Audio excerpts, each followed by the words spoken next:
Dalawang kategorya ng top 50 showbiz personalities ang tampok sa power list ng lalabas pa lang na April issue ng Yes Magazine. 26 na artista at 24 na entertainment executives. Ang main criteria, ang may pinakamabigat na impact sa contribution nila sa kalakhang showbiz mula Enero 2008 hanggang March 2009. It's hard to do.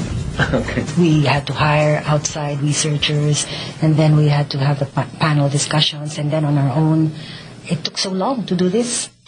Maraming pagbubunyag sa Yes. 1 million pesos a day umano ang kita ng number 1 star na si Willie Revillame sa kanyang TV contract at commercial endorsements. He has established himself as a global franchise.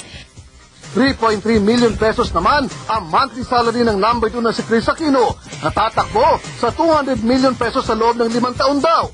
Mahigit 200 pesos naman daw ang bayad sa number 4 na si Robin Padilla kada taping day.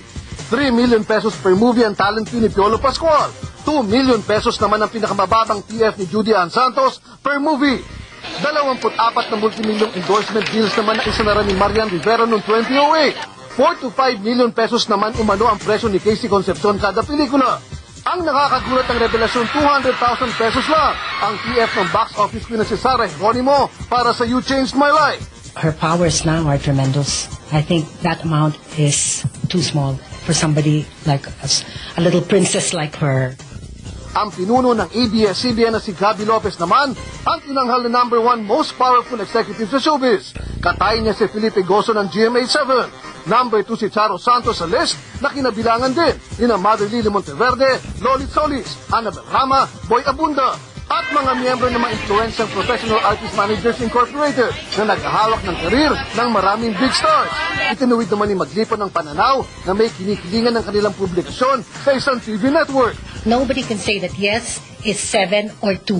Even if I have 3 top people here from ABS in my Yes list of the 50 most powerful, it is not an ABS production. In the same manner, PEP will never be a 7 or a 2 production. Hindi rin ligtas sa kontrobersiya ang power list, lalo't hindi nakasama ang mga tulad ni na Governor Vilma Santos, Angel Locsin, Edu Manzano at iba pa. Pero handang ipagtanggol ng Yes ang integridad ng kanilang final choices. Mario Dumawal, Patrol ng Pilipino.